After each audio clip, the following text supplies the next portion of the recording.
Hi, welcome to Varun Sachdev.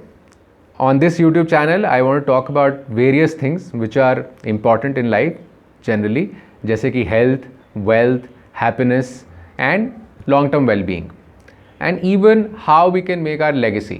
ये कुछ ऐसी चीज़ें हैं जिनमें मेरा इंटरेस्ट है और आज का ये पॉडकास्ट इज़ अ क्रिप्टो पे चर्चा विद माय फ्रेंड दीपक, जो भी एकदम क्रिप्टो करेंसी के बारे में ऑलमोस्ट कुछ अभी उसने ज़्यादा जाना नहीं है, बिल्कुल कुछ वीडियोज़ या कुछ कंटेंट या कुछ बातें इसके साथ क्रिप्टो के बारे में हुई हैं. And I am also not a crypto expert in any way. This is not a financial advice per से.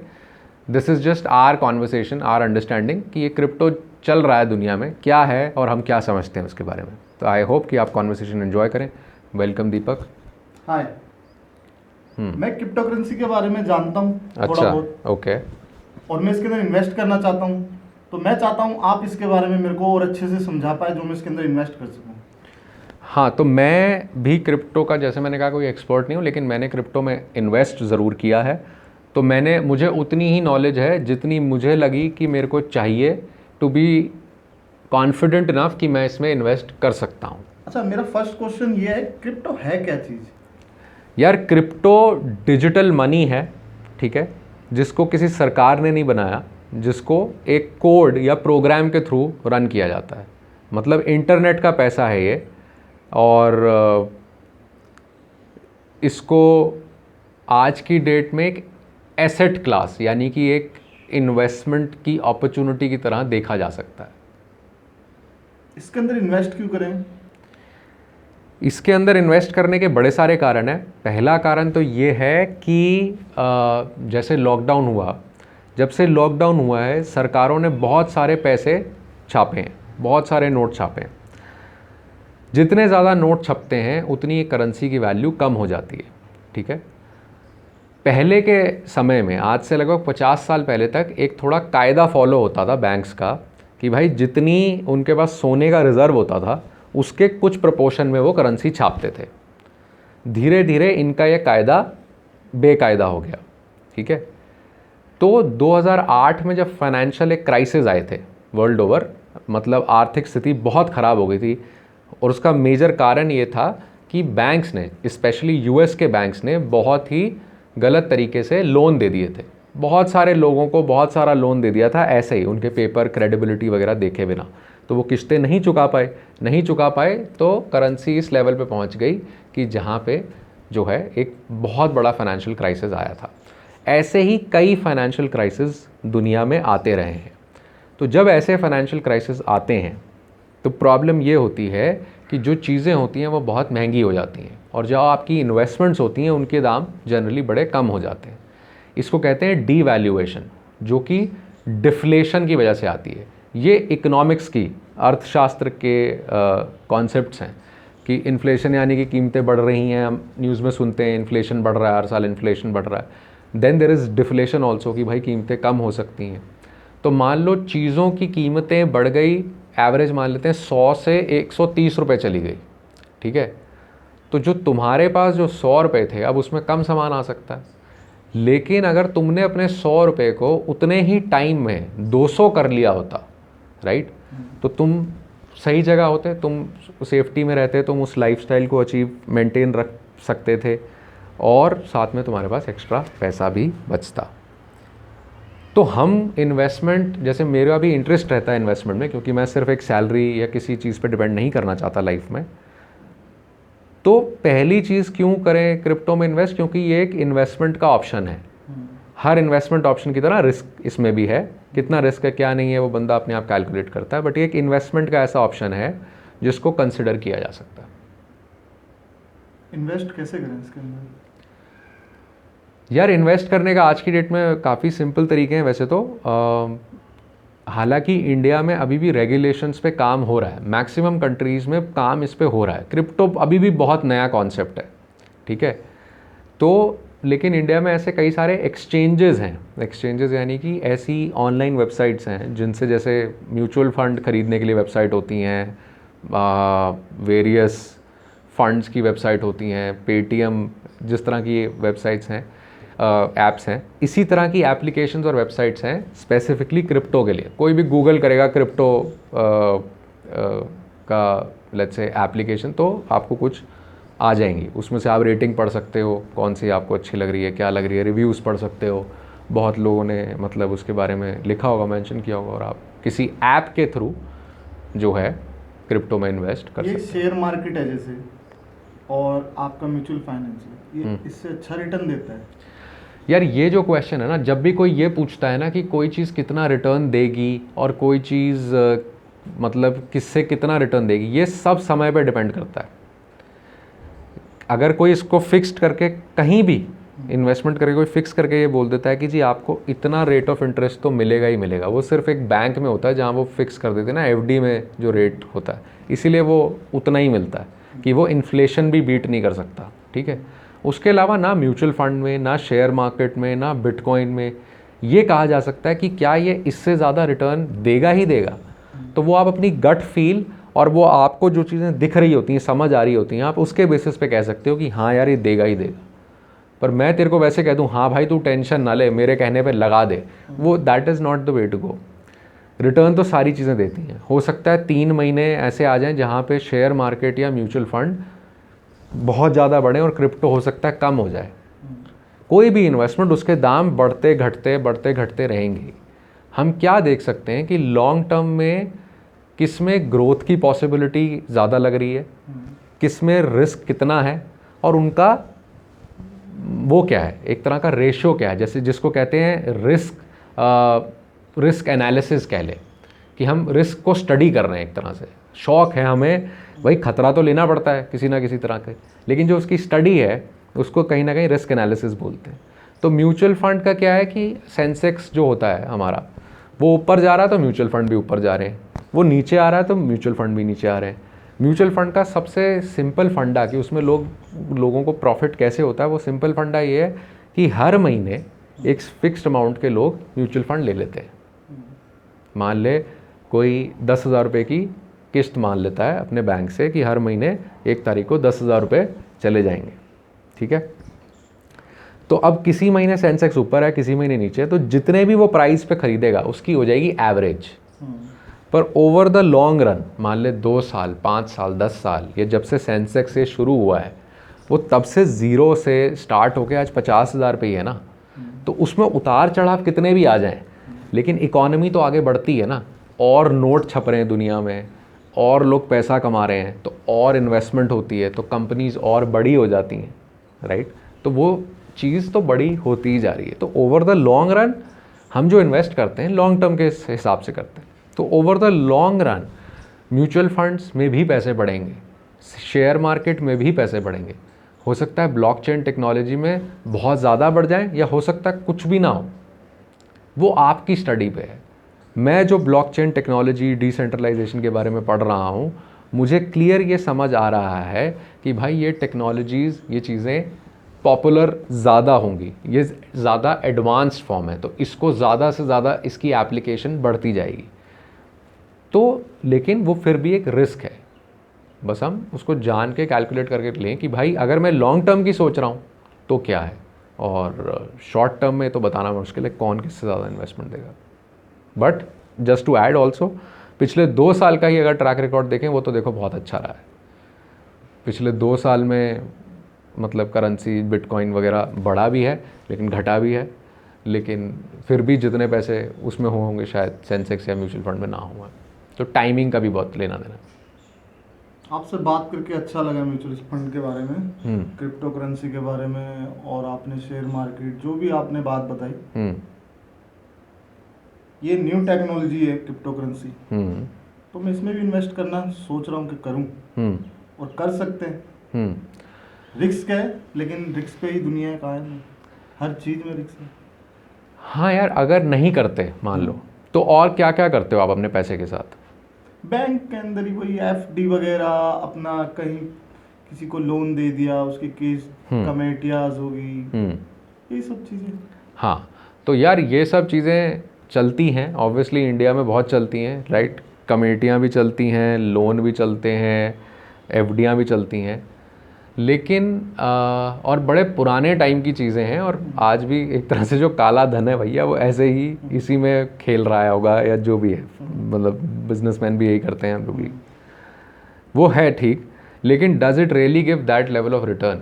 उसका रिटर्न क्या वैसे कुछ ऐसा खास आता है? मतलब वो देखा जाए तो उसमें वो वही चीज़ है जो सब कर रहे हैं तो हम भी करते हैं।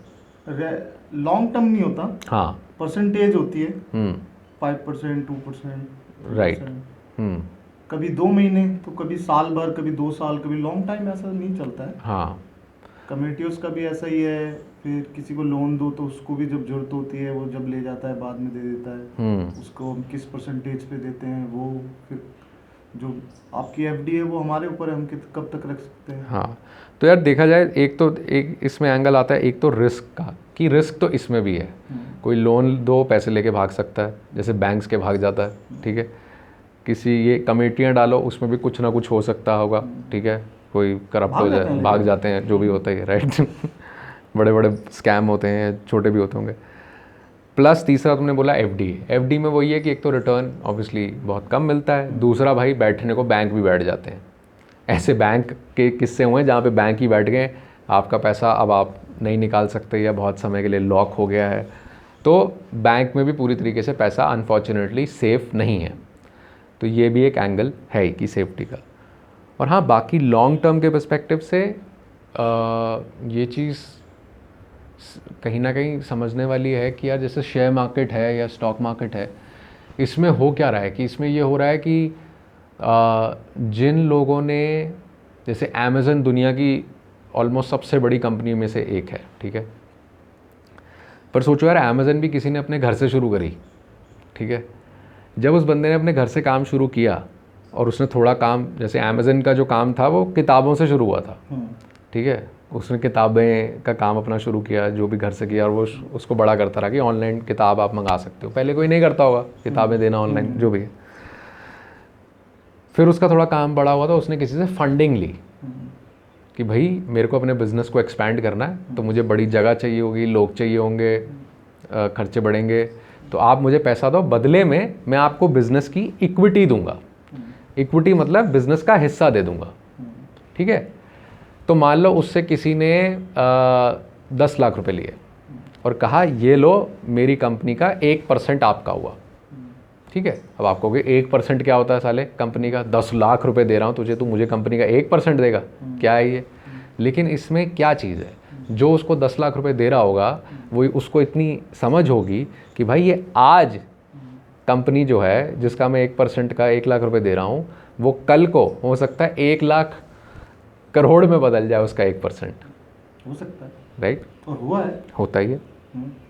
तो जो थोड़ी बहुत किताबी ज्ञान और एक्सपीरियंस जो मुझे मिला इन्वेस्टमेंट में, वो, मैं कोई डिग्री होल्डर नहीं हूँ, नॉर्मल जो समझ आई है, जो पढ़ा है, वो ये कि अगर आपको अमीर बनना है तो आपके पास इक्विटी होनी चाहिए। इक्विटी यानी कि आपके पास बिजनेसेस होने चाहिए, और बिजनेसेस ऐसे जो आप जब काम नहीं कर रहे तब भी वो आपको पैसा दे रहे।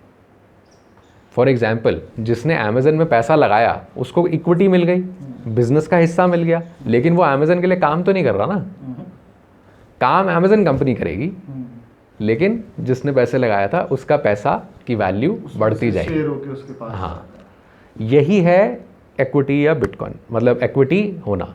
तो अब बिटकॉइन की जो टेक्नोलॉजी है, बिटकॉइन ऐसी चीज़ है जो आज की डेट में एक बिटकॉइन 40 लाख रुपए का है लगभग, मेरा ख्याल है। एक समय पे 40 रुपए का भी था यार, ठीक है। तो जिसको उस समय पता चला, एक तो कि आपका नेटवर्क कॉन्टैक्ट क्या है, एक तो वो है कि जिसको उस समय इन चीज़ों के बारे में पता चला। दूसरा, उस इंसान को इसके बारे में कितनी क्यूरोसिटी हुई, या कितनी नॉलेज ऑलरेडी थी, या उसने क्या डिसीजन लिया। इन बातों पे काफ़ी रास्ते बदल सकते हैं ना, तकदीर की एकदम डेस्टिनेशन अलग हो सकती है। तो ये वही चीज़ है कहीं ना कहीं कि ऐसी दुनिया में चीज़ें होती रहेंगी जो कि आज कुछ भी नहीं लगेंगी, और अगले 10 साल में या तो वो बिल्कुल ही लाइफ चेंजिंग बहुत बड़ी चीज़ बन गई होंगी, या हो सकता है वो कुछ भी ना करें, हो सकता है वो जिसने अमेज़न में पैसे लगाए ऐसे भी लोग होंगे, उसी इन्वेस्टर ने किसी और कंपनी में भी 1 लाख रुपए लगाए होंगे, लेकिन वो कंपनी 4 महीने बाद बंद हो गई होगी। अमेज़न भी बीच में बहुत ज़्यादा डगमगाई थी कंपनी। अच्छा। क्योंकि ऑनलाइन लोगों को इतना इंटरेस्ट नहीं था, मार्केट वैल्यू बहुत कम थी, जानते नहीं थे, फिर फेक वीडियोस भी बहुत बनते थे, मंगाते कुछ थे आता कुछ था तो इस वजह से लोगों को ट्रस्ट नहीं हुआ, टाइम लगा। अब ये 2020 और 21 के अंदर ही बहुत ज़्यादा इन्होंने ग्रोथ करी है और बहुत अच्छे से अपने आप को साबित करा है कि हम अच्छे हैं और अच्छे से हमारी सर्विस है, सब चीज़। अभी भी लॉकडाउन ही है तो आप लॉकडाउन में देख सकते हैं हर चीज़ इनके पास से आ रही है, जिस चीज़ की ज़रूरत है ज़्यादा वो चीज़ मिल जाती है। तो ठीक है, आपसे बात करके इस चीज़ के बारे में जो जानकारी मिली है उससे मैं तसल्ली है मुझे। अच्छा। कि अगर मैं भी अपना पैसा लगाऊंगा तो मेरा पैसा आगे चल के मेरे को अच्छा इन्वेस्ट कर रहा हूँ मैं अपने पैसे को, होपफुली। और ट्रस्ट वाली बात ही है कि जैसे तुमने कहा अमेज़न पे ट्रस्ट नहीं था, धीरे धीरे बढ़ गया, वही ट्रस्ट वाली बात। 2-3 साल पहले। हाँ, अमेज़न को आए भी ज़्यादा साल नहीं हुए, इंडिया में आए हुए ज़्यादा टाइम नहीं हुआ। वैसे अमेज़न को यूएस में बहुत टाइम हुआ पहले। अमेज़न से ही इंस्पायर्ड हमारे यहाँ पे फ्लिपकार्ट आई थी। हाँ, फ्लिपकार्ट आई थी। हाँ। अब मट्टी पलीत हो गई। तो पता नहीं मुझे, हो गई है भाई, तो हो गई है तो ठीक है। तो इसमें भी एक बड़ी अच्छी चीज़ है, इससे ही बात निकल रही है तो करते हैं बात, बाकी तो इसको जहाँ वो करना हो कर लेंगे। लेकिन जैसे तुमने देखा है, जैसे अमेज़न पे क्या है कि तुम मान लो प्रोडक्ट देने वाले हो और मैं प्रोडक्ट जो है मेरे पास आना है, ठीक है। तो अभी तो अमेज़न है बीच में। अमेज़न एक्चुअली काम क्या कर रहा है? अमेज़न एक्चुअली ट्रस्ट का काम ही कर रहा है मेजर, कि भाई तू प्रोडक्ट दे दे, टेंशन मत ले, तेरे पैसे तेरे तक आ जाएंगे, मैं दिलाऊंगा, ठीक है। और हमको कह रहा है तुम हमें पैसे दे दो, टेंशन नहीं करो, प्रोडक्ट तुम्हारे तक पहुंचेगा, मैं दिलाऊंगा, ठीक है। It's a party of trust जो कि है बीच में। Amazon खुद उसका कोई शोरूम या वगैरह ऐसा कुछ नहीं है। हाँ, वो दुकानों से कॉन्टेक्ट्स होते हैं उसके। राइट। वो दुकानों से कॉन्टेक्ट्स होते हैं, वो दुकान से सामान आता है हमारे। राइट। लेकिन होता है Amazon का एक आदमी, राइट, जो बैग, ड्रेस वगैरह, कैप वगैरह पहन के बाइक पे जो है डिलीवरी करता है। राइट। बस उसका Amazon का काम तो यही है। बाकी पैसे वो भी कमा रहा है, वो भी कमा रहा है। हाँ, दोनों कमा रहे हैं। हाँ, अब सेल भी बढ़ गई, हर चीज बढ़ गई। अगर जगह जगह उसको शोरूम खोलने पड़ते फिर अगर ऐसे करता तो। इसी वजह से उसने डील कर रखी है ना दुकानों से, मेरे ख्याल से। राइट। तो मैं ये कह रहा हूँ कि उसने जो नेटवर्क बना रखा है ना, ठीक है, जिसमें उसको कमीशन मिलता है, मान लो आज की डेट में दुकान वालों से कमीशन मिलता है, जो अपना प्रोडक्ट दे रहा है उससे कमीशन मिलता है, कुछ सब्सक्रिप्शन हम भी अमेज़न की खरीदते हैं, राइट। लेकिन अब इंटरनेट आ चुका है, आने वाले टाइम में वो जो बीच की पार्टीज होंगी वो कहीं ना कहीं हट जाएंगी।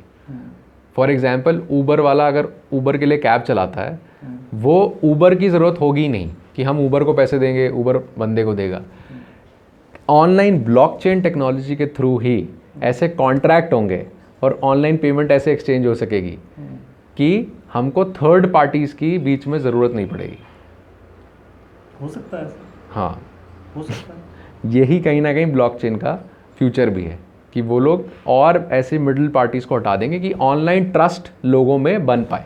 बेसिक चीज़ जो है वो ट्रस्ट है, राइट, कि हम पैसे पे ट्रस्ट करते हैं कि हाँ ये चीज़ अभी नोट लेके जाऊंगा तो बाहर बंदा हंसेगा नहीं मेरे पे, कहेगा नहीं ले 100 रुपये के लिए ये चीज़ ले ले, ठीक है, ये हम मानते हैं कि भाई ये चीज़ चलती है। तो इसी तरीके से बिटकॉइन जो चीज़ है या क्रिप्टो करेंसीज जो चीज़ हैं वो भी एक तरह का ट्रस्ट मॉड्यूल है कि जितने लोग उसमें इन्वेस्ट कर रहे हैं वो ट्रस्ट बड़ा होता जा रहा है, राइट। और दूसरी चीज़ ये हो रही है कि वो आपस में एक्सेप्ट हो रहा है, तो जितना टाइम के साथ इसका भी ट्रस्ट बढ़ता जाएगा। बट आई जस्ट फील कि इसके बारे में जितनी इन्फॉर्मेशन होगी इंसान उसके हिसाब से आई थिंक इसका एडवांटेज ले पाएगा या जो भी कर पाएगा। नेक्स्ट मंथ मैं भी बिटकॉइन के अंदर इन्वेस्ट करूँगा। ये अब इसने एक्शनेबल दीपक ने बात बोली है, इस वीडियो को थोड़ा पहले भी काट सकते हैं। बहुत जल्दी